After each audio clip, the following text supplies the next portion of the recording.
Welcome back guys. ನೀವು ನೋಡ್ತೀರಾ engineering Kannada, ಅಣ್ಣ ನಿಮ್ಮ ಚಂದನ್. ಸೊ ರೀಸೆಂಟಾಗಿ ನಾನು ಹೇಳ್ತಾ ಇದ್ದೆ, ನಾನು ಜಿ ಸಾಕ್ ಮಾಡಿದ್ದೀನಿ, ಅದು ಗೂಗಲ್ ಸಮ್ಮರ್ ಆಫ್ ಕೋಡ್, ಸ್ವಲ್ಪ ಪ್ರೆಸ್ಟೀಜಿಯಸ್ ಒಂದು ಓಪನ್ ಸೋರ್ಸ್ ಪ್ರೋಗ್ರಾಮ್ ಅದು ಅಂತ. ಬಟ್ ಎಷ್ಟೊಂದು ಜನ ಕೇಳ್ತೀರಿ ಓಪನ್ ಸೋರ್ಸ್ ಅಂದರೆ ಏನು ಅಂತ. ಸೊ ಓಪನ್ ಸೋರ್ಸ್ ಅಂದರೆ ಏನು ಅಂತ ಗೊತ್ತಿಲ್ಲ ಅಂದರೆ ಜಿ ಸಾಕ್ ಅಂದರೆ ಏನು ಅಂತ ಅರ್ಥ ಮಾಡ್ಸೋದು ಕಷ್ಟ ಆಗಿರುತ್ತೆ. ಸೊ ಅದಕ್ಕೋಸ್ಕರ ಜಿ ಸಾಕ್ ವಿಡಿಯೋ ಮಾಡೋದು ಮೊದಲು ನಾವು ಓಪನ್ ಸೋರ್ಸ್ ಅಂದರೆ ಏನು ಅಂತ ತಿಳ್ಕೊಳ್ಳೋಣ. ಸೊ ಈ ವಿಡಿಯೋದಲ್ಲಿ ನಿಮಗೆ ಓಪನ್ ಸೋರ್ಸ್ ಅಂದರೆ ಏನು ಆ್ಯಂಡ್ ಓಪನ್ ಸೋರ್ಸ್ಗೆ ಯಾಕೆ ನೀವು ಕಾಂಟ್ರಿಬ್ಯೂಟ್ ಮಾಡಬೇಕು. So first of all contribution ಅಂದರೆ ಏನು ಆ್ಯಂಡ್ ಏನಕ್ಕೆ ನೀವು ಕಾಂಟ್ರಿಬ್ಯೂಟ್ ಮಾಡಬೇಕು, ಅದರಿಂದ ಏನೇನು ಬೆನಿಫಿಟ್ಸ್ ಇರುತ್ತೆ.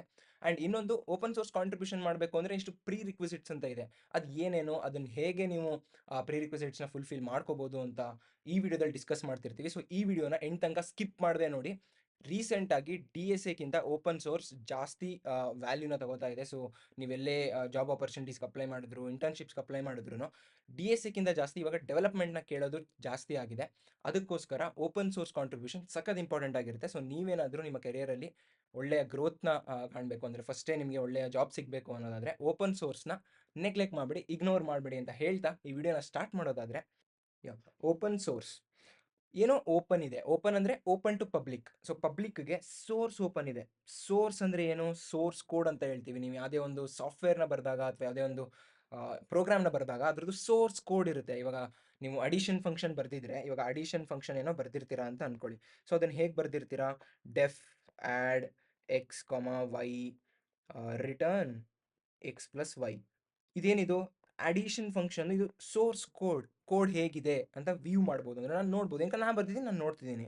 ಬಟ್ ಅದೇನಾದರೂ ಬೇರೆಯವ್ರು ಬರ್ದಿರೋ ಸಾಫ್ಟ್ವೇರ್, ಬೇರೆಯವರು ಅನ್ನೋದಕ್ಕಿಂತ ಎಷ್ಟೊಂದು ಜನ ಸೇರ್ಕೊಂಡು ಬರ್ದಿರೋ ಸಾಫ್ಟ್ವೇರ್ನ ನೀವೇನಾದರೂ ನೋಡೋಕ್ಕಾದ್ರೆ, ನೀವೇನಾದರೂ ಮಾಡಿಫೈ ಮಾಡೋಕ್ಕಾದ್ರೆ, ನೀವೇನಾದ್ರು ಬಗ್ ಫಿಕ್ಸ್ ಅಥವಾ ನೀವೇನಾದರೂ ಹೊಸ ಫೀಚರ್ ಹಾಕೋಕ್ಕಾದ್ರೆ ಅದನ್ನು ಓಪನ್ ಸೋರ್ಸ್ ಅಂತಾರೆ. ಸೊ ಓಪನ್ ಸೋರ್ಸ್ ಅಂದರೆ ಏನೋ? Something which is available for the public, the source code which is available for the public. So open source ಅಂದರೆ, ನಾನು ಇನ್ನೂ ಕರೆಕ್ಟ್ ನಿಮಗೆ ಕ್ಲಿಯರ್ ಐಡಿಯಾ ಕೊಡೋದಾದರೆ, so let's remove this and yeah, first of all ನಾನು examples ತೊಗೊಬಿಡ್ತೀನಿ. So examples ತೊಗೊಳೋದ್ರಿಂದ ನಿಮಗೂ easy ಆಗುತ್ತೆ. ನೀವು ಕೇಳಿರ್ಬೋದು V L C media player, V L C media player ಅಥವಾ ಲಿನಕ್ಸ್ ಆಪ್ರೇಟಿಂಗ್ ಸಿಸ್ಟಮ್ ಕೇಳಿರ್ತಾರೆ. ಉಬಂಟು ಇರ್ಬೋದು, ಖಾಲಿ ಲಿನಕ್ಸ್ ಹ್ಯಾಕಿಂಗಿಗೆ ಎಷ್ಟೊಂದು ಜನ ಕೇಳ್ತೀವಿ. ಸೊ ಲಿನಕ್ಸ್ ಇರ್ಬೋದು. ಆ್ಯಂಡ್ ಇನ್ನೊಂದು ಯಾವುದು, ಆ್ಯಂಡ್ರಾಯ್ಡ್ ತೊಗೊಳ್ಳಿ ನೀವು. ಆ್ಯಂಡ್ರಾಯ್ಡ್ ಮೊಬೈಲ್ಸ್ ಎಷ್ಟೊಂದು ಜನದ ಹತ್ರ ಇರುತ್ತೆ. ಆ್ಯಂಡ್ ಮಾಝಿಲಾ ಫೈರ್ಫಾಕ್ಸ್ ಅಂತ ಎಲ್ಲ ಬ್ರೌಸರ್ ಯೂಸ್ ಮಾಡ್ತಿರ್ತೀರ. ಇವಾಗ ಯೂಸ್ ಮಾಡಲಿಲ್ಲ ಅಂದರೂ ಮೊದಲು ಯಾರು ಯೂಸ್ ಮಾಡಿರ್ತೀರ. ಸೊ ಇದೆಲ್ಲ ಏನು? ಸೊ ಇದೆಲ್ಲ ಯಾವುದೋ ಒಂದು ಕಂಪನಿ ಬರ್ತಿದ್ದಾರೆ ಅಂತ ನೀವು ಅನ್ಕೊಂತಿರ್ಬೋದು. ಸೊ ಕಂಪನಿದು ಯಾವುದೋ ಒಂದು ಸಾಫ್ಟ್ವೇರ್, ವಿ ಎಲ್ ಸಿ ಅನ್ನೋದು ಯಾವುದೋ ಒಂದು ಕಂಪನಿ ಇದೆ, ಅದರಿಂದ ಸಾಫ್ಟ್ವೇರ್ ಮಾಡಿದ್ದಾರೆ, ಎಲ್ಲ ದುಡ್ಡು ಕೊಟ್ಟು ಬರ್ತಿದ್ದಾರೆ, ಅಂದರೆ ಎಂಪ್ಲಾಯೀಸ್ ಎಲ್ಲ ಇದ್ದಾರೆ ಅಂತ. ಬಟ್ ಇದನ್ನು actually open source contributors contribute ಮಾಡಿ ಮಾಡಿ ಅಷ್ಟು ವರ್ಷದಿಂದ ಇವಾಗ ಅದು ಅಷ್ಟು ದೊಡ್ಡ ಸಾಫ್ಟ್ವೇರ್ ಆಗಿ ಬೆಳೆದಿದೆ. So that's the power of open source. ನಾನು ನಿಮಗೆ ಅದನ್ನು ಎಕ್ಸಾಂಪಲ್ಸ್ನ ನಾನು ಗಿಟಬಲ್ ತೋರಿಸ್ತೀನಿ. ಸೊ ಗಿಟಬಲ್ ಇವ್ರದ್ದು ಕೋಡ್ ಎಲ್ಲ ಇದೆ, ಆಯಿತಾ. ಸೊ ಹಿಂದಿನ ವೀಡಿಯೋಗಳಲ್ಲಿ ನಾನು ನೆಕ್ಸ್ಟ್ ಲೆವೆಲ್ ಬಗ್ಗೆ ಹೇಳಿದೆ, ಮತ್ತು ಸ್ವಲ್ಪ ಜಾಬ್ ಆಪರ್ಚುನಿಟಿ ಸಹ ತೋರಿಸಿದೆ. ಸೊ ನೆಕ್ಸ್ಟ್ ಲೆವೆಲ್ ಒಂದು A I based job platform, ಆಯಿತಾ. ಇಲ್ಲಿ ಏನಿಲ್ಲ, ನೀವು ಸೈನ್ ಅಪ್ ಆಗ್ತೀರಾ ನಿಮ್ಮ ಮೊಬೈಲ್ ನಂಬರ್ ಕೊಟ್ಟು. ಮೊಬೈಲ್ ನಂಬರ್ ಕೊಟ್ಟ ಮೇಲೆ ನಿಮಗೆ ಒ ಟಿ ಪಿ ಬರುತ್ತೆ. ಸೊ ನೀವು ಒ ಟಿ ಪಿ ಏನಾದರೂ ಹಾಕಿದ್ರೆ ನಿಮಗೆ ಪ್ರೊಫೈಲ್ನ ಬಿಲ್ಡ್ ಮಾಡ್ಕೋಬೋದು ನೀವು. ಇಲ್ಲಿ ಪ್ರೊಫೈಲ್ ನೋಡಿ, ಇಲ್ಲಿ ಅಬೌಟ್ ಮೀ, ನಿಮ್ಮ work experience, education, projects, award, ಇದೆಲ್ಲ ಫಿಲ್ ಮಾಡ್ಬೋದು. ನಾನು ಇನ್ನೂ ಕಂಪ್ಲೀಟ್ ಮಾಡಿಲ್ಲ, ಬಟ್ ನೀವು ಕಂಪ್ಲೀಟ್ ಮಾಡ್ಕೊಳ್ಳಿ. ಸೊ ಈ ಕಂಪ್ಲೀಟ್ ಮಾಡಾದ್ಮೇಲೆ ಏನಾಗುತ್ತೆ, ನಿಮಗೆ ಎ ಐ ಇಂಟರ್ವ್ಯೂಸ್ನ ಕೊಡ್ಬೋದು ನೀವು. ಆರ್ಟಿಫಿಷಿಯಲ್ ಇಂಟೆಲಿಜೆನ್ಸ್ ನಿಮ್ಮ ಇಂಟರ್ವ್ಯೂನ ತಗೊಳುತ್ತೆ. ಸೊ ನೀವು 10x ನಿಮ್ಮ ಆಪರ್ಚುನಿಟೀಸ್ನ ಜಾಸ್ತಿ ಮಾಡ್ಕೋಬೋದಾಗಿರುತ್ತೆ ಇಲ್ಲಿ. ನಾನು ಅದೇ ರೀತಿ ನಿಮಗೆ ಒಂದು 2 ಜಾಬ್ ಆಪರ್ಚುನಿಟೀಸ್ನ ತೋರಿಸ್ತೀನಿ. ಆ್ಯಕ್ಚುಲಿ ಇಲ್ಲಿ ಅರೌಂಡ್ 500+ ಕಂಪನೀಸ್ ಇದೆ ಆ್ಯಂಡ್ 1000+ ಜಾಬ್ ಓಪನಿಂಗ್ಸ್ ಇದೆ, ಆಯಿತಾ. So and like salary ranges from 10 lakhs to 30 lakhs per annum. And yeah, 2 job opportunities ತೋರಿಸೋದಾದರೆ, first of all senior automation tester ಅಂತ ಹೇಳಿ 7 lakhs to 16 lakhs ಪ್ಯಾಕೇಜ್ ಕೊಡ್ತಾ ಇದ್ದಾರೆ. 5+ year of experience ಇರಬೇಕು ಬ್ಯಾಂಗ್ಳೂರಲ್ಲಿ. So and next ಬಂದು .NET developer in Fleek I T solutions. So Fleek I T solutions ಒಂದು testing company. So outsource ಮಾಡ್ಬೋದು ಇವರಿಗೆ ಟೆಸ್ಟಿಂಗ್ ಸರ್ವಿಸಸ್ನ. And 8 lakhs to 15 lakhs package ಕೊಡ್ತಾ ಇದ್ದಾರೆ. 3 to 5 years ಆಫ್ ಎಕ್ಸ್ಪೀರಿಯನ್ಸ್ ಬೇಕು. ಸ್ಕಿಲ್ಸ್ ರಿಕ್ವೈರ್ಡ್ ನೋಡಿ, M V C architecture, .NET and JavaScript ಗೊತ್ತಿರಬೇಕು. So ಇವೆರಡು ಜಾಬ್ಸ್ಗೆ ನೀವೇನಾದರೂ ಅಪ್ಲೈ ಮಾಡಬೇಕು ಅಂದರೆ ನೀವು ನೆಕ್ಸ್ಟ್ ಲೆವೆಲಲ್ಲಿ ರಿಜಿಸ್ಟರ್ ಆಗಿ ಅಲ್ಲಿ ಅಪ್ಲೈ ಮಾಡ್ಬೋದು. ಇದಷ್ಟೇ ಅಲ್ಲದೆ ನಾನು ಸ್ಕ್ರೀನ್ ಮೇಲೆ ತೋರಿಸಿದ್ದೀನಿ, ಇಷ್ಟೊಂದು ಜಾಬ್ಸ್ ಇದೆ. ಸ್ಕ್ರೋಲ್ ಮಾಡ್ತಾ ಇದ್ರೆ ಜಾಬ್ಸ್ ಬರ್ತಾ ಇರುತ್ತೆ. ಸೊ ಇವ್ರಿಗೂ ಸಹ ಅಪ್ಲೈ ಮಾಡ್ಬೋದು ನೀವು. ಆ್ಯಂಡ್ ನೀವು ಅಪ್ಲೈ ಮಾಡಲಿಲ್ಲ ಅಂದ್ರೂ ಸಹ ನೀವು ಎ ಐ ಇಂಟರ್ವ್ಯೂಸ್ ಏನು ಕೊಟ್ಟಿರ್ತೀರಾ, ಸೊ ಎ ಐ ಇಂಟರ್ವ್ಯೂಸ್ ಮೇಲೆ ಅವರೇ ನಿಮಗೆ ರೆಕಮೆಂಡ್ ಮಾಡ್ತಾರೆ, ಆಯಿತಾ. ಸೊ ಅಷ್ಟು ಸಖತ್ ಸಿಂಪಲ್ ಇದೆ ಇಲ್ಲಿ ಜಾಬ್ ಹುಡ್ಕೋದು. So companies like Paytm, Plum, Q.fit ಇವರೆಲ್ಲ ಇಲ್ಲಿ ಹೈರ್ ಮಾಡ್ತಿದ್ದಾರೆ, ಆಯಿತಾ. ಸೊ ಯಾ, ಆ್ಯಂಡ್ ಇನ್ನೊಂದೇನೆಂದರೆ, ನೀವೇನಾದರೂ ಮ್ಯಾಚ್ ಆದರೆ ಎ ಇಂಟರ್ವ್ಯೂವಲ್ಲಿ ನೀವೇನಾದರೂ ಶಾರ್ಟ್ ಲಿಸ್ಟ್ ಆದರೆ ಡೈರೆಕ್ಟಾಗಿ ರಿಕ್ರೂಟರ್ ಜೊತೆ ಚಾಟ್ ಮಾಡ್ಬೋದು. ಸೊ ಎಷ್ಟು ಈಸಿ ಆಗುತ್ತೆ ನೋಡಿ ನಿಮಗೆ ಪ್ರಾಸೆಸ್ಸು. ಆ್ಯಂಡ್ ನೀವು ನೋಡ್ತಿರೋ ಹಂಗೆ ಶುಭಮ್ ಗಾಟ್ 3 ಜಾಬ್ ಆಫರ್ಸ್ ಇನ್ ಲೆಸ್ ದ್ಯಾನ್ 15 ಡೇಸ್. ಜಾಯ್ನ್ ಆದರು 15 ಡೇಸ್ ಒಳಗೆ ಅವ್ರಿಗೆ 3 ಜಾಬ್ ಆಫರ್ ಸಿಕ್ತು. ಸೊ ನಿಮಗೂ ಸಹ ಆ ಥರ ಆಫರ್ ಸಿಗ್ಬೋದು. ಅದಕ್ಕೋಸ್ಕರ ಇವಾಗಲೇ ಜಾಯ್ನ್ ಆಗಿ, ಲಿಂಕ್ನ ನಾನು ಡಿಸ್ಕ್ರಿಪ್ಷನಲ್ಲಿ ಹಾಕಿರ್ತೀನಿ. ಆ್ಯಂಡ್ ಇನ್ನೊಂದು ಮೇಜರ್ ಏನಂದರೆ, ನಾನು ನಿಮಗೆ ತೋರಿಸ್ತಿರ್ಬೋದು ಅಪ್ಲಿಕೇಶನಲ್ಲಿ, ಇಲ್ಲಿ ನಿಮಗೆ ಬರ್ತಾ ಇರ್ಬೋದು ನೋಡಿ. ಅಲ್ಲಿ ನೀವೇನಾದರೂ ಆ್ಯಪಲ್ಲಿ ಕಾಂಟೆಸ್ಟ್ ಅನ್ನೋ ಒಂದು ಟ್ಯಾಬ್ ಮೇಲೆ ಹೋದರೆ, ನಾನು ಮೊಬೈಲ್ ತೋರಿಸ್ತೀನಿ. ಸೊ ಇಲ್ಲಿ ನಿಮಗೆ ಸೇಲ್ಸ್ ಇರ್ಬೋದು, full stack development, back end ಇಂಜಿನಿಯರಿಂಗ್ಗೆ ಕಾಂಟೆಸ್ಟ್ನ ಕಂಡಕ್ಟ್ ಮಾಡ್ತಾ ಇದ್ದಾರೆ. 9 ಫೆಬ್ರವರಿ ನೋಡಿ, ಫುಲ್ ಸ್ಟ್ಯಾಕ್ ಡೆವಲಪ್ಮೆಂಟ್ ಮೇಲೆ ನಾನು ಕ್ಲಿಕ್ ಮಾಡಿದ್ರೆ ಇಲ್ಲಿ ಕಾಂಟೆಸ್ಟ್ ಇದೆ. ಸೊ ಕಾಂಟೆಸ್ಟಲ್ಲಿ ನೀವು ಗೆದ್ದರೆ ನಿಮಗೆ ಫಸ್ಟ್ ಆ್ಯಪಲ್ ಮ್ಯಾಕ್ಬುಕ್ ಏರ್ ಸಿಗ್ತಾ ಇದೆ. Second prize apple iPad mini, third Amazon Kindle, and 4 to 10 ನಿಮಗೆ ಅಮೆಝಾನ್ ಗಿಫ್ಟ್ ವೋಚರ್ ಸಿಗುತ್ತೆ. ಇಷ್ಟಲ್ಲದೆ ನಿಮ್ಗೆ ಏನಾದರೂ FAQs ಇದ್ದರೆ ಇಲ್ಲೇ ನೋಡ್ಕೋಬೋದು. ಆ್ಯಂಡ್ ಮೇಯ್ನ್ ಆಗಿ ಕಾಂಟೆಸ್ಟ್ ಏನಂದರೆ, ನೀವೇನಾದರೂ ಕಾಂಟೆಸ್ಟಲ್ಲಿ ಟಾಪ್ ಲೀಡರ್ ಬೋರ್ಡಲ್ಲಿ ಬಂದರೆ ನಿಮ್ಮನ್ನ ಲೈಕ್ ಇಂಟರ್ವ್ಯೂಸ್ಗೆ ಡೈರೆಕ್ಟಾಗಿ, ಅಂದರೆ ರಿಕ್ರೂಟರ್ಸ್ ಏನಿರ್ತಾರೆ ಅವ್ರಿಗೆ ಡೈರೆಕ್ಟಾಗಿ ನಿಮ್ಮನ್ನ ರೆಕಮೆಂಡ್ ಮಾಡುತ್ತೆ application. Like the application it's like next level app ಏನಿದೆ ಅದೇ ರೆಕಮೆಂಡ್ ಮಾಡುತ್ತೆ. ಸೊ ನೀವೇನು ರೀಚ್ ಔಟ್ ಮಾಡಬೇಕಾಗಿರೋ ಯಾವುದೇ ಅವಶ್ಯಕತೆ ಇರೋದಿಲ್ಲ. ಸೊ ಅದಕ್ಕೋಸ್ಕರ ಸಖತ್ತು ಯೂಸ್ ಇದೆ. ಸೊ ಫುಲ್ ಸ್ಟ್ಯಾಕ್ ಡೆವಲಪ್ಮೆಂಟ್ ಅಷ್ಟೇ ಅಲ್ಲ, ಬ್ಯಾಕ್ ಎಂಡ್ ಇಂಜಿನಿಯರಿಂಗ್ಗೆ 15 ಫೆಬ್ರವರಿ ಕಂಡಕ್ಟ್ ಮಾಡ್ತಾರೆ. ಸೇಮ್ ಪ್ರೈಸ್ ಇದೆ ಆ್ಯಂಡ್ ಸೇಮ್ ಯೂಸಸ್ ಇದೆ, ಆಯಿತಾ. ಸೊ ಇವಾಗಲೇ ಹೋಗಿ ನೆಕ್ಸ್ಟ್ ಲೆವೆಲ್ಗೆ ಜಾಯ್ನ್ ಆಗಿ ಜಾಬ್ಸ್ಗೆ ಅಪ್ಲೈ ಮಾಡಿ ಆ್ಯಂಡ್ ಕಾಂಟೆಸ್ಟ್ಗೆ ರಿಜಿಸ್ಟರ್ ಆಗೋದನ್ನ ಮರಿಬೇಡಿ ಅಂತ ಹೇಳ್ತಾ, ಇವಾಗ ವೀಡಿಯೋಗೆ ಬರೋದಾದರೆ, so first of all VLC media player. So ನೋಡಿ, VLC ಇದು ಕೋಡ್ ಇದೆ ಇಲ್ಲಿ. ಸೊ ನಾನು ಬೇಕಿದ್ರೆ VLCಗೆ ಹೋಗಿ, ಸೊ VLC ಇದರಲ್ಲಿ ಯಾವುದೋ ಒಂದು, ಫಾರ್ ಎಕ್ಸಾಂಪಲ್ ನಾನು ಯಾವುದೋ ಒಂದು ಡಾಕ್ಯುಮೆಂಟು, ಯಾವುದೋ ಒಂದು ಫೋಲ್ಡರ್ಗೆ ಹೋಗ್ತೀನಿ. ಸೊ ಅಲ್ಲಿ ಯಾವುದೋ audio.c ಅಂತ ಫೈಲ್ ಇದೆ. ಸೊ ಇದನ್ನು ಹೇಗೆ ಬರೆದಿದ್ದಾರೆ ಅದ್ರ ನೋಡಿ, ಕಂಪ್ಲೀಟ್ ಸೋರ್ಸ್ ಕೋಡ್ ಇದೆ. ಈ ಸೋರ್ಸ್ ಕೋಡ್ ನೀವು ಎಡಿಟ್ ಮಾಡ್ಬೋದು, ನೀವೇ ಕಾಪಿ ಮಾಡ್ಕೊಂಡು ನೀವೇ VLCನ CSG ಅಂತ ಮಾಡ್ಬಿಟ್ಟು ನೀವೇ ಏನಾದರೂ ಮಾಡ್ಬೋದು, ಆ ರೀತಿ. ಸೊ ಅವಾಗ ಕಂಪ್ಲೀಟ್ಲಿ ಡಿಪೆಂಡೆಂಟ್ ಅಪಾನ್ ಲೈಸೆನ್ಸಸ್, ಆಯಿತಾ. ಸೊ ಇವ್ರ ಲೈಸೆನ್ಸ್ ಏನಿದೆ ಅಂತ ನನಗೆ ಗೊತ್ತಿಲ್ಲ. ಸೊ ನೀವು VLCಗೆ ಹೋದರೆ ನಿಮಗೆ ಇಲ್ಲೇ ಲೈಸೆನ್ಸ್ ಸಿಗುತ್ತೆ. ಇದು GPL ಲೈಸೆನ್ಸ್, ಅಂದರೆ ನೀವು ಏನಾದರೂ ಮಾಡ್ಕೋಬೋದು, ಮಾಡಿಫೈ ಮಾಡ್ಬೋದು. ಬಟ್ ಲೈಸೆನ್ಸ್ನ ಅದ್ರ ಜೊತೆ ಕ್ಯಾರಿ ಫಾರ್ವರ್ಡ್ ಮಾಡಬೇಕು. ಬೇರೆ ನೀವು ಏನು ಮಾಡ್ತೀರಾ ಅದು GPL ಆಗಿರಬೇಕು, ಆ ರೀತಿ ಒಂದು ಇದಿರುತ್ತೆ. ಸೊ ನೋಡಿ, VLC ಮೀಡಿಯಾ ಪ್ಲೇಯರ್ದು. ನೆಕ್ಸ್ಟ್ ಲಿನಕ್ಸ್ ಆಪರೇಟಿಂಗ್ ಸಿಸ್ಟಮ್ ಕೇಳಿರ್ತೀರ, ಅದ್ರ ಕೋಡ್ ಸಹ ಇಲ್ಲಿದೆ. ಸೊ ನಾವು ಸೆಕ್ಯೂರಿಟಿಗೆ ಹೋಗೋಣ. ಸೆಕ್ಯೂರಿಟಿಲಿ ಯಾವುದೋ ಒಂದು ಫೈಲ್ ತೊಗೊಳ್ಳೋಣ ನಾವು. ರಸ್ಟ್ ಇದೆ ಏನೋ. ಸೊ ರಸ್ಟ್ ಫೈಲ್ ಒಳಗೆ ಹೋಗ್ತಿದ್ದೀವಿ. ಈ ರೀತಿ ನೋಡಿ, ಎಷ್ಟು ಸೋರ್ಸ್ ಕೋಡ್, ಎಷ್ಟು ಒಂದೊಂದು ಲೈನ್ ಆಫ್ ಕೋಡ್ ಏನು ಯೂಸ್ ಮಾಡಿದ್ದಾರೆ ಲಿನಕ್ಸಲ್ಲಿ, ಅದನ್ನು ಇಲ್ಲಿ ಫ್ರೀಯಾಗಿ ಓಪನ್ ಸೋರ್ಸಲ್ಲಿ, ಅಂದರೆ ಓಪನ್ ಆಗಿ ಪಬ್ಲಿಕಲ್ಲಿ ಬಿಟ್ಟಿದ್ದಾರೆ. ಸೊ ಇದರಿಂದ ನಿಮ್ಗೆ ಏನೇನು ಬೆನಿಫಿಟ್ಸ್ ನೋಡಿ, ಸಖತ್ ಬೆನಿಫಿಟ್ಸ್ ಇದೆ. ನೀವು ನೋಡಿ ಹೇಗೆ ಎಷ್ಟು ನೀಟಾಗಿ ಕೋಡ್ನ ಸ್ಟ್ರಕ್ಚರ್ ಮಾಡಿದ್ದಾರೆ. ನಾನು ಕೋಡ್ ಬರಿಬೇಕಾದ್ರೆ, ನಾನು ಯಾವ್ದಾದ್ರು ಒಂದು ಸಾಫ್ಟ್ವೇರ್ ಬರಿಬೇಕಾದ್ರೆ ಈ ರೀತಿ ಸ್ಟ್ರಕ್ಚರ್ ಮಾಡಬೇಕು, ಈ ರೀತಿ ಕಮೆಂಟ್ಸ್ ಹಾಕಬೇಕು, ಇದೆಲ್ಲ ಸಖತ್ ನಿಮಗೆ ಅಂಡರ್ಸ್ಟ್ಯಾಂಡಿಂಗ್ ಸಿಗುತ್ತೆ. ನೀವು ಅಟ್ಲೀಸ್ಟ್ ನೀವು ಕಾಂಟ್ರಿಬ್ಯೂಟ್ ಮಾಡಲಿಲ್ಲ ಅಂದ್ರೂ ಕೋಡ್ನ ನೀವು ಓದ್ಕೊಂಡು ಹೋದರೆ, ಅಂದರೆ ಅಟ್ಲೀಸ್ಟ್ ನೋಡ್ಕೊಂಡು ಹೋದರೆ ನಿಮ್ಗೆ ಅರ್ಥ ಆಗುತ್ತೆ. ಈ ರೀತಿ ಕೋಡ್ ಬರಿಬೋದು, ಇದನ್ನ ಡಿಸೈನ್ ಈ ರೀತಿ ಮಾಡಿದ್ದಾರೆ, ಇಷ್ಟೆಲ್ಲ ಇನ್ಫಾರ್ಮೇಷನ್ ಸಿಗುತ್ತೆ. ನೋಡಿ, ಇದು ಲಿನಕ್ಸ್ ಆಪರೇಟಿಂಗ್ ಸಿಸ್ಟಮ್ದು ಕೋಡ್ ನೋಡ್ತಾ ಇದ್ದೀವಿ ನಾವು. ನೆಕ್ಸ್ಟ್ ಮಾಜಿಲಾ ಫೈರ್ಫಾಕ್ಸ್ದು ಸಹ ಹೋಸ್ಟ್ ಆಗಿದೆ ಗಿಟಬಲ್ಲಿ. ಸೊ ಈ ರೀತಿ ಎಷ್ಟೊಂದು ಪ್ರಾಜೆಕ್ಟ್ಸ್ ಇದೆ, ಆಯಿತಾ. ಸೊ ಎಷ್ಟೊಂದು ಸಖತ್ ಬೇಕಾದಷ್ಟು ಪ್ರಾಜೆಕ್ಟ್ಸ್ ಇದೆ, ಬಟ್ ನಾನು ನಿಮಗೆ ಪ್ರಾಮಿನೆಂಟ್ ಒನ್ಸ್ನ ತೋರಿಸಿದ್ದೀನಿ. ಓಕೆ, ಸೊ ಇದು ಓಪನ್ ಸೋರ್ಸ್, ಆಯಿತಾ. ಸೊ ಓಪನ್ ಸೋರ್ಸ್ ಅಂದರೆ code is open to everyone, can modify it, you can use it. ಇದು ಒಂಥರ ಡೆಮೋಕ್ರಸಿ ಹೇಳ್ಕೊಡ್ತಿದ್ರು ನೋಡಿ ನಮಗೆ. ಅಂದರೆ ಡೆಮೋಕ್ರಸಿ ಹೇಗಿತ್ತು, for the people, by the people, or from the people ಅಂತ ಏನೋ ಇತ್ತು ನೋಡಿ, ಆ ರೀತಿ ಎಲ್ಲ ಕಾಂಟ್ರಿಬ್ಯೂಟರ್ಸ್ ಸೇರ್ಕೊಂಡು ಮಾಡ್ತಾರೆ. ಎಲ್ಲ ಕಾಂಟ್ರಿಬ್ಯೂಟರ್ಸ್ ಏನು ಸೇರ್ಕೊಂಡು ಮಾಡಿರ್ತಾರೆ ಅದನ್ನ ಎಷ್ಟೊಂದು ಜನ ಯೂಸ್ ಮಾಡ್ಕೋತಾರೆ. ಇದೆಲ್ಲ ಕಂಪ್ಲೀಟ್ಲಿ ಫ್ರೀ ಆಗಿರುತ್ತೆ. ಓಕೆ, ಸೊ ನೀವು ಇಲ್ಲಿ ನೋಡ್ಬೋದು ಪೀಪಲ್ನಲ್ಲಿ ನೋಡಿ, ಇಷ್ಟು ಕಾಂಟ್ರಿಬ್ಯೂಟರ್ಸ್ ಇದ್ದಾರೆ ಮಾಜಿಲಾ ಫೈರ್ಫಾಕ್ಸ್ ಅನ್ನೋ ಒಂದು ಆರ್ಗನೈಸೇಷನಲ್ಲಿ. ನೋಡಿ ಎಷ್ಟು ಕಾಂಟ್ರಿಬ್ಯೂಟರ್ಸ್ ಸೇರ್ಕೊಂಡು ಮಾಡಿದ್ದಾರೆ. ಟೋಟಲ್ 98 ಮೆಂಬರ್ಸ್ ಏನೋ ಇದ್ದಾರೆ ಇದರಲ್ಲಿ. ಸೊ ಈ ರೀತಿ, ಆಯಿತಾ. ಅಂದರೆ ಇವರೆಷ್ಟು ಪೀಪಲ್ ಮೇಂಟೈನರ್ಸ್ ಅಂತ ಇರ್ಬೋದು, ಬಟ್ ಕಾಂಟ್ರಿಬ್ಯೂಟರ್ಸ್ ಜಾಸ್ತಿ ಜನ ಇರ್ತಾರೆ. ಸೊ ಅದಕ್ಕೋಸ್ಕರ ನೋಡಿ, ಸಖತ್ತು ಜನ ಕಾಂಟ್ರಿಬ್ಯೂಟ್ ಮಾಡ್ತಿರ್ತಾರೆ. ನೀವು ಕಾಂಟ್ರಿಬ್ಯೂಟ್ ಮಾಡಿದ್ರೆ ಅವ್ರ ಜೊತೆ ನೆಟ್ವರ್ಕ್ ಬೆಳೆಯುತ್ತೆ. ಸೊ ಇದೆಲ್ಲ ಬೆನಿಫಿಟ್ಸಲ್ಲಿ ಬರೋಣ ನಾವು. ಸೊ ಓಪನ್ ಸೋರ್ಸ್ ಅಂದರೆ ಏನು ಅಂತ ತಿಳ್ಕೊಂಡ್ರೆ, code which is open to everyone for modification, for like your own usage. ನೀವು ಡೌನ್ಲೋಡ್ ಮಾಡ್ಕೊಂಡು ನೀವೇ ಎಡಿಟ್ ಮಾಡ್ಕೊಂಡು ನೀವೇ ಒಂದು ಪ್ರಾಡಕ್ಟ್ ಬಿಡ್ಬೋದು. ಸೊ ಆ ರೀತಿ ಅಷ್ಟು ಪರ್ಮಿಷನ್ಸ್ ಇರುತ್ತೆ. ಅದರಲ್ಲಿ ಎಷ್ಟೊಂದು ಲೈಸೆನ್ಸಸ್ ಇದೆ, ಪರ್ಮಿಷನ್ಲೆಸ್, ಅದೆಲ್ಲ ಎಕ್ಸ್ಟ್ರಾ ಮುಂದೆ ನೋಡೋಣ. ಜಸ್ಟ್ ಓಪನ್ ಸೋರ್ಸ್ ಅಂದರೆ ಏನು ಅಂತ ಅರ್ಥ ಮಾಡ್ಕೊಳ್ಳಿ. ಸೊ ಯಾವ್ದಾದ್ರು ಒಂದು ಸಾಫ್ಟ್ವೇರ್ ಇದೆ, ಮತ್ತೆ ಹೇಳ್ತಾ ಇದ್ದೀನಿ, ಸಖತ್ ಇಂಪಾರ್ಟೆಂಟ್ ಇದು. ಯಾವುದೋ ಒಂದು ಸಾಫ್ಟ್ವೇರ್ ಇದೆ, ಆ ಸಾಫ್ಟ್ವೇರ್ಗೆ ಏನು ಕೋಡ್ ಬರೆದಿರ್ತಾರೆ ನೋಡಿ, ಸೋರ್ಸ್ ಕೋಡ್, ಅದನ್ನು ಫ್ರೀಯಾಗಿ ಪಬ್ಲಿಕ್ಗೆ ಬಿಟ್ಟಿದ್ದಾರೆ. ಈಗ ಗೂಗಲ್ದು ಸೋರ್ಸ್ ಕೋಡ್, ನಿಮಗೆ Google search engine source code ಬಿಟ್ಟಿಲ್ಲ ಅವರು, ಅದು ಕ್ಲೋಸ್ಡ್ ಸೋರ್ಸ್ ಅಂತ ಹೇಳ್ತಾರೆ. ಓಕೆ, ಇದು open source. So open source ಅಂದರೆ ಏನು ಅಂತ ಅರ್ಥ ಆಯ್ತು ನಿಮಗೆ. ಈಗ how to contribute to open source, how how to contribute. So ಇದಕ್ಕೆ ಮೇಯ್ನಾಗಿ ನಿಮಗೆ ಒಂದು ಗಿಟಬ್ ಅಥವಾ ಗಿಟ್ ಲ್ಯಾಬ್, ಎಷ್ಟೊಂದು ಇದರಲ್ಲಿ ಆರ್ಗನೈಸೇಷನ್ಸ್ ಅವ್ರವ್ರದ್ದೇ ಆದ ಒಂದು ಪ್ಲಾಟ್ಫಾರ್ಮ್ಸ್ ಇದೆ. ಸೊ ಗಿಟಬಲ್ಲಿ ಜಾಸ್ತಿ ಆರ್ಗನೈಸೇಷನ್ ಸಿಗುತ್ತೆ. ಸೊ ಅಲ್ಲಿ ಕಾಂಟ್ರಿಬ್ಯೂಟ್ ಮಾಡ್ತೀವಿ. ಇದ್ರ ಮೇಲೆ ಇನ್ನೊಂದು ವೀಡಿಯೋನ ನಾನು ಮಾಡ್ತೀನಿ. ಓಕೆ, ಈ ವಿಡಿಯೋದಲ್ಲಿ ಫುಲ್ ತಿಳ್ಸ್ಕೊಡೋಕ್ಕಾಗಲ್ಲ, ನಾನು ಫುಲ್ ಕಂಪ್ಲೀಟ್ ಡೀಟೇಲ್ಡ್ ವೀಡಿಯೋನ ಮತ್ತೆ ಮಾಡ್ತೀನಿ. ಸೊ ಅದನ್ನು ನೋಡಿ. ಬಟ್ ಇವಾಗ ಇದು out of the scope of this video. So how to contribute next ವೀಡಿಯೋದಲ್ಲಿ ಬರುತ್ತೆ ಅಂತ ಹೇಳೋಕ್ಕೋಸ್ಕರ ಮಾತ್ರ ಇದ್ರಲ್ಲಿ ಹೌ ಟು ಕಾಂಟ್ರಿಬ್ಯೂಟ್ ಹೇಳಿದ್ದು. ಸೊ ಹೌ ಟು ಕಾಂಟ್ರಿಬ್ಯೂಟ್ ನೋಡೋಣ. ಅದಕ್ಕೂ ಮೊದಲು, ವೈ ಶುಡ್ ಯು ಕಾಂಟ್ರಿಬ್ಯೂಟ್. ಸುಮ್ಮನೆ ಓಪನ್ ಸೋರ್ಸ್ ಇದೆ, ಕೋಡ್ನ ಫ್ರೀಯಾಗಿ ಬಿಟ್ಬಿಡ್ತಾರ. ಸೊ ನೀವೇನು ಕಾಂಟ್ರಿಬ್ಯೂಟ್ ಮಾಡಬೇಕು ಅಂತ ನೀವು ಕೇಳ್ಬೋದು. ಸೊ ಅದಕ್ಕೆ ನಾನು ಸ್ವಲ್ಪ ಲಿಸ್ಟ್ ಮಾಡ್ಕೊಂಡಿದ್ದೀನಿ. ಫಸ್ಟ್ ಆಫ್ ಆಲ್ ನಿಮ್ಗೇನು ಸಿಗುತ್ತೆ, real world real world software development experience ಸಿಗುತ್ತೆ. ಓಕೆ. ಸೊ ನೀವೇನೋ ಪ್ರಾಜೆಕ್ಟ್ಸ್ ಬಿಲ್ಡ್ ಮಾಡ್ತೀರಾ. ಸೊ ಪ್ರಾಜೆಕ್ಟ್ಸ್ ಬಿಲ್ಡ್ ಮಾಡಿದಾಗ ಎಷ್ಟೊಂದು ತಪ್ಪಿರುತ್ತೆ, ಬಟ್ ವರ್ಕ್ ಆಗ್ತಿರುತ್ತೆ. ಸೊ ಅದಕ್ಕೋಸ್ಕರ ನಾನೇ ಸಾಫ್ಟ್ವೇರ್ ಬಿಲ್ಡ್ ಮಾಡ್ತಿದ್ದೀನಿ ಅಂತ ಅಂದ್ಕೊಂಡಿರ್ತೀರಾ. ಬಟ್ ಅದು ಆ್ಯಕ್ಚುಲಿ ಹಂಗಿರಲ್ಲ. ಎಷ್ಟೊಂದು ಎರರ್ಸ್ ಹ್ಯಾಂಡಲ್ ಮಾಡಬೇಕಾಗಿರುತ್ತೆ, ಎಷ್ಟೊಂದು ರೀಟ್ರೈಸ್ ಮಾಡಬೇಕಾಗಿರುತ್ತೆ. ಆ ಥರ ಸಖತ್ ಸಿಂಪಲ್ ಕಾನ್ಸೆಪ್ಟ್ಸನ್ನೇ ಲ್ಯಾಗ್ ಆಗ್ತಿರ್ತೀರಾ. ಅದಕ್ಕೋಸ್ಕರ ನೀವೇನಾದರೂ ಓಪನ್ ಸೋರ್ಸ್ ಕಾಂಟ್ರಿಬ್ಯೂಷನ್ ಮಾಡಿದ್ರೆ, ನಿಮ್ಮ ಕಾಂಟ್ರಿಬ್ಯೂಷನ್ ಆ ಕೋಡ್ ಬೇಸ್ಗೆ ಮರ್ಜ್ ಆಗೋಕ್ಕೂ ಮೊದಲು ಯಾವುದೋ ಒಂದು ಸೀನಿಯರ್ ಏನು ಪ್ರಾಜೆಕ್ಟ್ ಮಾಡಿರ್ತಾರೆ ಅದರಲ್ಲಿ ಸೀನಿಯರ್ ಲೆವೆಲಲ್ಲಿ ಇರ್ತಾರೆ ನೋಡಿ, ಅವರು ಅದನ್ನು ರಿವ್ಯೂ ಮಾಡ್ತಾರೆ. ಮೇಂಟೈನರ್ಸ್ ರಿವ್ಯೂ ಮಾಡ್ತಾರೆ. ರಿವ್ಯೂ ಮಾಡಿದಾಗ ಸೊ ಅವ್ರಿಗೆ ಫುಲ್ ಐಡಿಯಾಸ್ ಇರುತ್ತೆ. ಅಂದರೆ ಡಿಸೈನ್ ಈ ರೀತಿ ಮಾಡಬೇಕು, ಈ ಕೋಡ್ ಈ ರೀತಿ ಬರಬೇಕು, ಇದೇನಾದರೂ ಹಿಂಗೆ ಮಾಡಿದ್ರೆ ಮುಂದೆ ಪ್ರಾಬ್ಲಮ್ ಆಗ್ಬೋದು, ಇದೆಲ್ಲ ಸ್ಕೇಲಬಿಲಿಟಿ ಇಶ್ಯೂಸು ಈ ರೀತಿ ಎಲ್ಲ ಅವ್ರಿಗೆ ಗೊತ್ತಿರುತ್ತೆ. ಸೊ ಅದಕ್ಕೋಸ್ಕರ ನೀವೇನಾದರೂ ಆ ಕೋಡ್ನ ಪುಲ್ ರಿಕ್ವೆಸ್ಟ್ ಅಂತಾರೆ, ಅದನ್ನೇನಾದ್ರು ನಿಮಗೆ ಪುಲ್ ಮಾಡ್ಕೊಳ್ಳಿ ಅಂತ ನೀವು ರಿಕ್ವೆಸ್ಟ್ ರೈಸ್ ಮಾಡಿದ್ರೆ, ಅವರು ಲೈನ್ ಬೈ ಲೈನ್ ರಿವ್ಯೂ ಮಾಡ್ತಾರೆ ನಿಮ್ಮದು. ಸೊ ರಿವ್ಯೂ ಮಾಡಿ ಇದು ಹಿಂಗೆ ಇರಬಾರ್ದು, ಹಿಂಗಿದ್ರೆ ಸ್ವಲ್ಪ ಪರ್ಫಾರ್ಮೆನ್ಸ್ ಇಶ್ಯೂ ಆಗುತ್ತೆ, ಹಿಂಗೆ ಮಾಡು, ಈ ರೀತಿ ನೀವೇನೋ ಕಲ್ತ್ಕೋತೀರಾ. ಓಕೆ, ಈ ರಿಯಲ್ ವರ್ಲ್ಡಲ್ಲಿ ಈ ರೀತಿ ಸಾಫ್ಟ್ವೇರ್ ಡೆವಲಪ್ಮೆಂಟ್ ಆಗುತ್ತೆ ಅನ್ನೋದನ್ನ ಕಲ್ತ್ಕೋತೀರಾ. ನೀವು ಇಂಟರ್ನ್ಶಿಪ್ಸ್ಗೆ ಹೋಗಿಲ್ಲ, ಜಾಬ್ಸ್ಗೆ ಹೋಗಿಲ್ಲ, ಆಗಲೇ ನಿಮಗೆ ಸಾಫ್ಟ್ವೇರ್ ಡೆವಲಪ್ಮೆಂಟ್ ಎಕ್ಸ್ಪೀರಿಯನ್ಸ್ ಇರುತ್ತೆ. ಸೊ ಯಾವ ಕಂಪ್ನಿ ತಾನೇ ಹೈರ್ ಮಾಡ್ಕೊಳ್ಳೋಕೆ ಇಷ್ಟಪಡಲ್ಲ. ಸೊ ನಿಮ್ಮ ಫ್ರೆಂಡು ನಿಮ್ಮ ಎಲ್ಲ ಥರ ನೀವು ನಿಮ್ಮ ಫ್ರೆಂಡು ಸೇಮ್ ಎಲ್ಲನೂ ಮಾಡಿದ್ದೀರಾ. ನೀವು ಓಪನ್ ಸೋರ್ಸ್ ಎಕ್ಸ್ಟ್ರಾ ಮಾಡಿದ್ದೀರಾ ಅಂದರೆ ನಿಮಗೆ real world software development extra ಇದೆ. ಯಾರಾದರೂ ಒಂದು ಕಂಪ್ನಿ ಬಂದರೆ ನಿಮ್ಮನ್ನ ತಗೋತಾರೋ ಅವ್ರನ್ನ ತಗೋತಾರೋ, ಸೊ ನಿಮ್ಮನ್ನೇ ಆಬ್ವಿಯಸ್ಲಿ ನಿಮ್ಮನ್ನೇ ತಗೊಳ್ಳೋದು.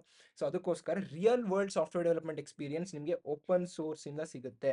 ಸೊ ಅದಕ್ಕೋಸ್ಕರ ಓಪನ್ ಸೋರ್ಸ್ ಮಾಡಿ. Next, so entry to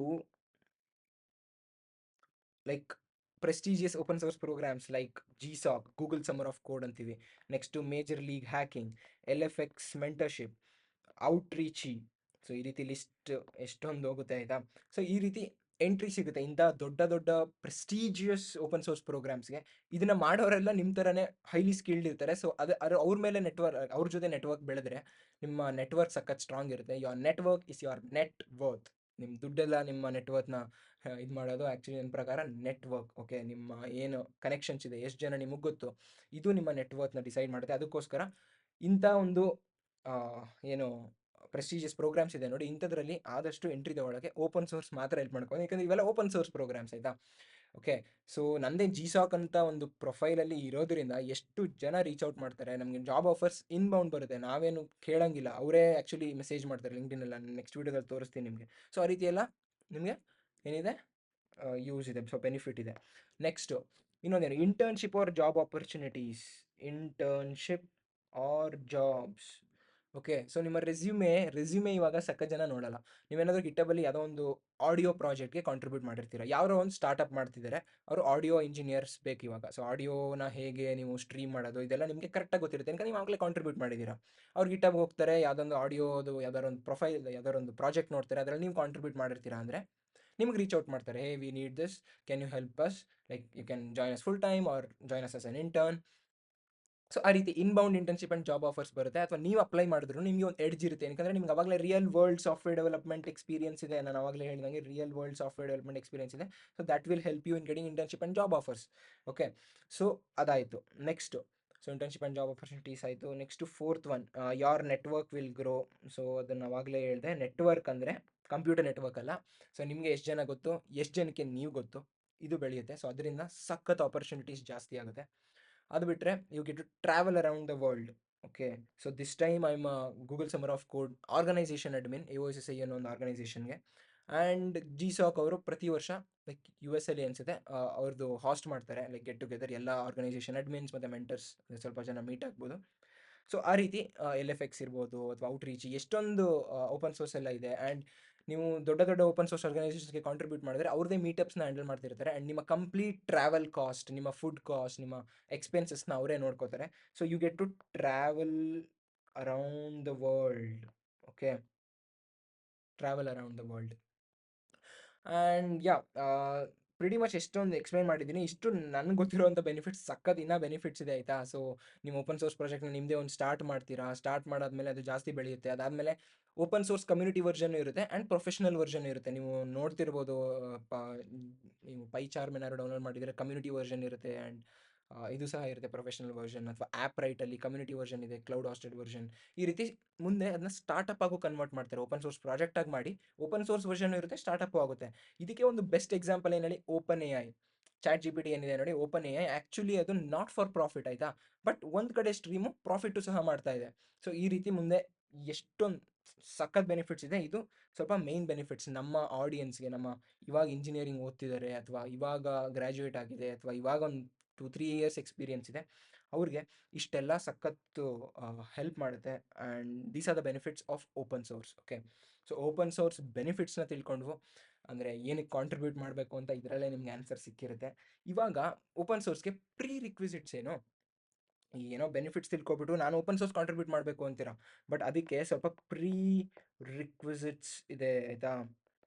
so pre requisites ಅಂದರೆ ಓಪನ್ ಸೋರ್ಸ್ ಕಾಂಟ್ರಿಬ್ಯೂಟ್ ಮಾಡೋಕ್ಕೂ ಮೊದಲು ನನಗೇನು ಗೊತ್ತಿರಬೇಕು, ಸೊ ಇದನ್ನು ಪ್ರೀ ರಿಕ್ವಿಸಿಟ್ಸ್ ಅಂತಾರೆ. So okay, first of all ಒಂದು ಪ್ರೋಗ್ರಾಮಿಂಗ್ ಲ್ಯಾಂಗ್ವೇಜ್ ಗೊತ್ತಿರಬೇಕು. ಏನಪ್ಪ ಪ್ರೋಗ್ರಾಮಿಂಗ್ ಲ್ಯಾಂಗ್ವೇಜ್? ಒಂದು ಪೈಥನ್ ಫಾರ್ ಎಕ್ಸಾಂಪಲ್, ಪೈಥನ್ ಗೊತ್ತಿರಬೇಕು. ಓಕೆ, ಎಕ್ಸಾಂಪಲ್ ಇದು ಪೈಥನ್, ಆಯಿತಾ. ನೀವು ಯಾವುದಾದ್ರೂ ಕಲ್ತ್ಕೊಳ್ಳಿ. ಇದನ್ನು ಕಲ್ತ್ರೆ ನೀವು ದೊಡ್ಡ ದೊಡ್ಡ ಆರ್ಗನೈಸೇಷನ್ಸ್ಗೆ ಕಾಂಟ್ರಿಬ್ಯೂಟ್ ಮಾಡೋಕ್ಕಾಗಲ್ಲ, ಏನಕ್ಕಂದರೆ ಅಲ್ಲಿ multiple programming languages, total tech ಸ್ಟ್ಯಾಕೇ ಇರುತ್ತೆ. ಬಟ್ ನಿಮ್ಮದೇ ಆದ ಓನ್ ಕೋಡ್ನ ನೀವು ಕಾಂಟ್ರಿಬ್ಯೂಟ್ ಮಾಡ್ತಾ ಇರ್ಬೋದು. ಫಾರ್ ಎಕ್ಸಾಂಪಲ್ ಪೈಥನಲ್ಲಿ ಏನೋ ಬರಿತೀರಾ, ಸೊ ಪೈಥನ್ನಲ್ಲಿ ಒಂದು ಸೆಲೆನಿಯಮ್ ಆಟೋಮೇಷನ್ ಸ್ಕ್ರಿಪ್ಟ್ ಬರಿತೀರಾ. ಅದು ಏನು ಮಾಡುತ್ತೆ, ನೀವೇನಾದರೂ ಇನ್ಸ್ಟಾಗ್ರಾಮ್ಗೆ ಲಾಗಿನ್ ಆಗಬೇಕು ಅಂದರೆ ನೀವು ಇನ್ಸ್ಟಾಗ್ರಾಮ್ಗೆ ಹೋಗಿ ಅಲ್ಲಿ ಪಾಸ್ವರ್ಡ್ ಹೊಡೆದು ಇದೆಲ್ಲ ಮಾಡಬೇಕಲ್ವಾ. ಅದ್ರ ಬದಲು ನೀವು ಎಂಟರ್ ಕೊಟ್ಟ ತಕ್ಷಣ ನೀವು ಇನ್ಸ್ಟಾಗ್ರಾಮ್ ಲಾಗಿನ್ ಆಗೋ ಥರ ನೀವು ಪ್ರೋಗ್ರಾಮ್ ಮಾಡ್ಕೋಬೋದು. ಆ ಸ್ಕ್ರಿಪ್ಟ್ನ ನೀವು ಸೆಲೆನಿಯಮಲ್ಲಿ ಬರಿಬೋದು ಪೈಥನಲ್ಲಿ. ಓಕೆ, ಆ ಸೆಲೆನಿಯಮಲ್ಲಿ ಬರೆದಿದ್ದ ಸ್ಕ್ರಿಪ್ಟ್ನ ಗಿಟಬಲ್ ಹಾಕಿದ್ರೆ ಬೇರೆಯವ್ರು ಯಾರೋ ಅದನ್ನು ನೋಡ್ಬೋದಲ್ವಾ. ಸೊ ನೋಡಿಕೊಂಡು ಅವ್ರು ತಗೋತಾರೆ. ಇದು ಓಪನ್ ಸೋರ್ಸ್ಗೆ ಕಾಂಟ್ರಿಬ್ಯೂಟ್ ಮಾಡ್ತಿದ್ದೀರಾ, ಬೇರೆಯವರು ನೋಡುವಂಥ ಕೋಡ್, ಪಬ್ಲಿಕ್ ಕೋಡ್ ಬೇಸ್ಗೆ ಕಾಂಟ್ರಿಬ್ಯೂಟ್ ಮಾಡ್ತಿದ್ದೀರಾ ಅಂತ ಆಗುತ್ತೆ. ಸೊ ಈ ರೀತಿಯ ಸೆಲ್ಫ್ ಕಾಂಟ್ರಿಬ್ಯೂಷನ್ಸ್ನ ಮಾಡ್ಬೋದು. ಅಂದರೆ ನೀವೇ ಪ್ರಾಜೆಕ್ಟ್ ಮಾಡಿ ನಿಮ್ಮ ಪ್ರಾಜೆಕ್ಟ್ನ ಗಿಟ್ಟಬಲಿ ಪಬ್ಲಿಕ್ಗೆ ಬಿಟ್ಟರೆ ಅದೇ ಒಂದು open source contribution, simple contribution. ಅಥವಾ ಯಾವುದಾದ್ರೂ ಒಂದು ಆರ್ಗನೈಸೇಷನ್ಗೆ ಚಿಕ್ಕ ಚಿಕ್ಕ ಇಶ್ಯೂಸ್ ಇರುತ್ತೆ, 100% ಪೈಥನಲ್ಲಿ ಬರೆದಿರ್ತಾರೆ ಕೋಡ್ನ, ಸೊ ಅದ್ರಲ್ಲಿ ಚಿಕ್ಕ ಚಿಕ್ಕ ಬಗ್ಸ್ ಸಾಲ್ವ್ ಮಾಡೋದಿರಲಿ, ಅಥವಾ ಒಂದು ಫಂಕ್ಷನ್ ಡಿಲೀಟ್ ಮಾಡಿ ಅಂತ ಒಂದು ಇಶ್ಯೂ ಇರುತ್ತೆ, ಅದೆಲ್ಲ ಮಾಡೋದಿರಲಿ. ಈ ರೀತಿ ಆಗುತ್ತೆ ನಿಮಗೆ ಇದು ಇಷ್ಟು ಗೊತ್ತಿದ್ರೆ. ಓಕೆ, ಬಟ್ ನೀವೇನಾದರೂ ದೊಡ್ಡ ದೊಡ್ಡ ಕಾಂಟ್ರಿಬ್ಯೂಷನ್ಸ್ ಮಾಡಬೇಕು, ಅಟ್ಲೀಸ್ಟ್ ಇಂಟರ್ಮೀಡಿಯೇಟ್ ಲೆವೆಲ್ ಕಾಂಟ್ರಿಬ್ಯೂಷನ್ಸ್ ಮಾಡಬೇಕು ಅಂದರೆ ನಿಮಗೆ ಒಂದು ಟೆಕ್ ಸ್ಟ್ಯಾಕ್ ಗೊತ್ತಿರಬೇಕಾಗುತ್ತೆ. ಸ್ಟ್ಯಾಕ್ ಅಂದರೆ ಏನು, ಬುಕ್ಸ್ನ ಸ್ಟ್ಯಾಕ್ ಮಾಡ್ತೀವಿ ನೋಡಿ, ಗ್ರೂಪ್ ಆಫ್ ಬುಕ್ಸ್ ಅಥವಾ group of something is called stack ಅಂತ ಹೇಳ್ಬೋದು. ಓಕೆ, ಸೊ ಟೆಕ್ ಸ್ಟ್ಯಾಕ್ ಅಂದರೆ ಫಾರ್ ಎಕ್ಸಾಂಪಲ್ ಮರ್ನ್ ಸ್ಟ್ಯಾಕ್ ಅಂತ ನೀವೆಲ್ಲ ಕೇಳಿರ್ತೀರ. MERN stack. Okay, MERN stack ಅಂದರೆ ಏನು, ಮಾಂಗೋ MERN. ಸೊ ಮರ್ನ್ ಸ್ಟ್ಯಾಕೆ ಕಲಿಬೇಕಂತ ಏನಿಲ್ಲ, ನಾನು ಹೇಳ್ತಿರೋದು ಇದು ಪಾಪ್ಯುಲರ್ ಸ್ಟ್ಯಾಕ್, ಅದಕ್ಕೋಸ್ಕರ. ಅಂದರೆ ಏನು, Mongo D B. So Mongo D B database ಗೊತ್ತಿರಬೇಕು ನಿಮಗೆ. Express, so Express J S, next React J S and ನೋಡ್ ಜೆ ಎಸ್, ಎಲ್ಲ ಜಾವಾ ಸ್ಕ್ರಿಪ್ಟ್ ಪ್ರೋಗ್ರಾಮಿಂಗ್ ಲ್ಯಾಂಗ್ವೇಜೇ, ಬಟ್ ಬೇರೆ ಬೇರೆ ಟೆಕ್ನಾಲಜೀಸ್, ಆಯಿತಾ. ಸೊ ಇವು ನಾಲ್ಕನ್ನು ಕಲ್ತ್ಕೊಂಡ್ರೆ ಮರ್ನ್ ಸ್ಟ್ಯಾಕಲ್ಲಿ ಎಷ್ಟೊಂದು ಪ್ರಾಜೆಕ್ಟ್ಸ್ ಇದೆ, ಸೊ ಮರ್ನ್ ಸ್ಟ್ಯಾಕ್ ಪ್ರಾಜೆಕ್ಟ್ಸ್ಗೆ ನೀವು ಕಾಂಟ್ರಿಬ್ಯೂಟ್ ಮಾಡ್ಬೋದು. ಓಕೆ, ಆ್ಯಂಡ್ ನಾನು ನಿಮಗೆ ಒಂದು ಸಜೆಸ್ಟ್ ಮಾಡೋದೇನೆಂದರೆ, ಲರ್ನ್ ವೈಲ್ ಡೂಯಿಂಗ್. ಸೊ ನೀವು ಕಲಿಯೋಕೆ ಜಾಸ್ತಿ ಟೈಮ್ ವೇಸ್ಟ್ ಮಾಡಬೇಡಿ. ನಾನೇ ಎಷ್ಟೊಂದು ಜನನ ನೋಡಿದ್ದೀನಿ, ನನ್ನ ಫ್ರೆಂಡ್ಸ್ನೇ ನೋಡಿದ್ದೀನಿ. ಈಗ HTML CSS ಕಲ್ತ್ಕೊಂಡೆ 6 ತಿಂಗಳು ಕಳೆದ್ಬಿಡ್ತಾರೆ, ಯಾಕಂದ್ರೆ ಫುಲ್ ಡೀಪಾಗಿ ಹೋಗ್ಬೇಕು, ನಾನು ಫುಲ್ ಡೀಪಾಗಿ ಹೋಗಬೇಕು ಅಂತ. ಮುಂದೆ ಅದನ್ನ ಕಂಟಿನ್ಯೂ ಮಾಡೋದು ಕಷ್ಟ ಆಗುತ್ತೆ, ಯಾಕಂದರೆ ಒಂದು ಲೆವೆಲ್ ರೀಚ್ ಆಗಿಬಿಡ್ತಾರೆ ಹೊರತು ಯಾಗಪ್ಪ ಬೇಕು ಅಂತ. ಅದಕ್ಕೋಸ್ಕರ ಬೇಸಿಕ್ ಮೇಲ್ಮೇಲೆ ಕಲ್ತ್ಕೊಳ್ಳಿ. ಅದಾದಮೇಲೆ ಯಾವುದೋ ಒಂದು ಇಶ್ಯೂ ಇರುತ್ತೆ, ಇದರಲ್ಲಿ ನಮಗೆ ಆಡಿಯೋ ಸ್ಟ್ರೀಮಿಂಗ್ನ ಇಂಟಿಗ್ರೇಟ್ ಮಾಡಬೇಕಂತ, ಅವಾಗ ಆಡಿಯೋ ಸ್ಟ್ರೀಮಿಂಗ್ ಕಲ್ತ್ಕೊಳ್ಳಿ. ಮೊದಲೇ ಆಡಿಯೋ ಸ್ಟ್ರೀಮಿಂಗ್ ಕಲ್ತ್ಕೊಂಡ್ರೆ ಏನು ಯೂಸ್ ಆಗಲ್ಲ, ಆಯಿತಾ. ಅದಕ್ಕೋಸ್ಕರ ಸರ್ಫೇಸ್ ಲೆವೆಲ್ ಸ್ಟಡಿ ಮಾಡಿ, and whenever you want to like work on something, ಅದನ್ನು ಆ್ಯಕ್ಚುಲಿ ಡೀಪಾಗಿ ಕಲ್ತ್ಕೊಳ್ಳಿ. ಸೊ ಅವಾಗ ನಿಮಗೆ ಒಂದು ಎಂಕರೇಜ್ಮೆಂಟ್ ಸಹ ಇರುತ್ತೆ, ಆ್ಯಂಡ್ ನಿಮಗೆ ಮೋಟಿವೇಶನ್ ಇರುತ್ತೆ ಅಂತ ಹೇಳ್ಬೋದು. ಇದನ್ನು ಮಾಡಬೇಕು, ನಾನು ಅದಕ್ಕೋಸ್ಕರ ಇದನ್ನು ಕಲಿತಿದ್ದೀನಿ. ಅದ್ರ ಬದಲು ನೀವು ಎಲ್ಲಾನು ಕಲ್ತ್ಕೊಂಡು ಕೂತ್ಕೊಂಡ್ರೆ ಸಖತ್ ನಿಮಗೆ ಬೋರ್ ಆಗುತ್ತೆ, ನಿಮ್ಗೆ ಯಾಕಾದರೂ ಮಾಡ್ತಿದ್ದೀನೋ ಅಂತ ಅನಿಸ್ಬಿಡುತ್ತೆ. ಸೊ ಅದಕ್ಕೋಸ್ಕರ ಇದನ್ನಂತೂ ಮರಿಬೇಡಿ, ಲರ್ನ್ ವೈಲ್ ಡೂಯಿಂಗ್. ನಿಮಗೆ ಓಪನ್ ಸೋರ್ಸ್ ಅಂದರೆ ಅರ್ಥ ಆಗಲಿಲ್ಲ ಅಂದರೂ ಪರವಾಗಿಲ್ಲ ಇವಾಗ, ಬಟ್ ಲರ್ನ್ ವೈಲ್ ಡೂಯಿಂಗ್ನ ಅರ್ಥ ಮಾಡ್ಕೊಳ್ಳಿ. ಓಪನ್ ಸೋರ್ಸ್ ಮಾಡಲಿಲ್ಲ ಅಂದರೂ DSA ಮಾಡಿದ್ರು ಲರ್ನ್ ವೈಲ್ ಡೂಯಿಂಗ್. ಓಕೆ, ನೀವು ಮಾಡಬೇಕಾದ್ರೇ ಕಲೀರಿ. ಮೊದಲೇ ನೀವು ಫುಲ್ ಎಲ್ಲಾನು ಕಲ್ತ್ಬಿಡ್ತೀನಿ ಆಮೇಲೆ ಮಾಡ್ತೀನಿ ಅಂತ ಅಂದರೆ ಅದು ಸ್ವಲ್ಪ ಕಷ್ಟ ಆಗುತ್ತೆ. ಓಕೆ, ಸೊ ಇದನ್ನು ಮಿಸ್ ಮಾಡೋಕ್ಕೆ ಹೋಗಬೇಡಿ. ಯಾ, ನಾನು ತೋರಿಸಿದ್ದೀನಿ ನಿಮಗೆ. ಫಸ್ಟ್ ಆಫ್ ಆಲ್ ನಾವೇನೇನು ಡಿಸ್ಕಸ್ ಮಾಡಿದ್ವು ಅಂದರೆ, ಓಪನ್ ಸೋರ್ಸ್ ಅಂದರೆ ಏನು, software which is open to everyone for like you can modify it, you can add a feature, you can resolve bugs, you can use it for your own purpose. So that is open source. ಇದ್ರದ್ದು opposite closed source, ಅಂದರೆ Google Chrome ಇರ್ಬೋದು, Chromium ಇದೆ ಬಿಡಿ, Google search engine ಇರ್ಬೋದು, ಅಥವಾ Instagram ಇರ್ಬೋದು, ಇವ್ರ source code ಹೆಂಗೆ ಮಾಡಿದ್ದಾರೆ ಅನ್ನೋದು ನಮ್ಗೆ ತೋರಿಸಲ್ಲ. ಓಕೆ, ಅದು closed source. Next, why should you contribute? Benefits ಗೊತ್ತಾಯಿತು ನಿಮಗೆ. ಇಲ್ಲಿ ನಾನು ಹೇಳಿದ್ದೆ real world software development experience, entry to GSoC, MLH, LFX, Outreachy, internship ಮತ್ತು ಜಾಬ್ ಆಪರ್ಚುನಿಟೀಸ್ ಇನ್ಬೌಂಡ್ ಬರುತ್ತೆ, and networking opportunities, and you can travel around the world, and many such benefits. You can start startup etcetera. Okay, next prerequisites ಏನು ಹೇಳಿದೆ? Programming language for self contributions and a tech stack. ಯಾವ್ದಾದ್ರು ಒಂದು tech stack ಕಲ್ತ್ಕೋಬೇಕಾಗುತ್ತೆ. So for example MERN ಆಯಿತಾ, ಮರ್ನೇ ಕಲ್ತ್ಕೊಳ್ಳಿ ಅಂತ ಹೇಳ್ತಿಲ್ಲ. ಸೊ ಫ್ಲಟರ್ ಸಹ ಇದೆ. So MERN, MEAN, rest, ATC ಏನೇನೋ ಇದೆ. ಓಕೆ, ಸೊ ನೀವು ಯಾವುದಾದ್ರೂ ಕಲ್ತ್ಕೋಬೋದು. ಸೊ ಯಾ, ಪ್ರಿಟಿ ಮಚ್ ಇಷ್ಟೇ. ಪ್ರೀ ರಿಕ್ವಿಸಿಟ್ಸ್ ಕಲ್ತ್ಕೊಂಡು, and main important thing, learn while doing. ಎಲ್ಲನೂ ಕಲ್ತ್ಕೊಂಡು ಮಾಡೋಕ್ಕೆ ಹೋಗ್ಬಿಡಿ, ಮಾಡ್ತಾ ಇರಬೇಕಾದ್ರೆ ಕಲ್ತ್ಕೊಳ್ಳಿ ಅಂತ ಹೇಳ್ತಾ, ಈ ವಿಡಿಯೋ ಇಲ್ಲಿವರೆಗೂ ಇಂಟ್ರೆಸ್ಟಿಂಗ್ ಆಗಿತ್ತು ಅಂತ ಅನ್ಕೋತೀನಿ. ಸಖತ್ ಇನ್ಫಾರ್ಮೇಷನ್ ಕೊಟ್ಟಿದ್ದೀನಿ. ಲೈಕ್ ಮಾಡಿ ವಿಡಿಯೋ ಏನಾದರೂ ಇಷ್ಟ ಆಗಿದ್ರೆ. ಆ್ಯಂಡ್ ಯಾ, ಮರ್ತ್ಕೋಬೇಡಿ, ನೆಕ್ಸ್ಟ್ ಲೆವೆಲಲ್ಲಿ ಇವಾಗಲೇ ರಿಜಿಸ್ಟರ್ ಆಗಿ ಮತ್ತು ನಿಮ್ಮ ಡ್ರೀಮ್ ಜಾಬ್ನ ಇವಾಗಲೇ ಫೈಂಡ್ ಮಾಡಿ ಅಂತ ಹೇಳ್ತಾ ಈ ವಿಡಿಯೋನ ಮುಗಿಸೋಣ ಗೈಸ್. Thank you.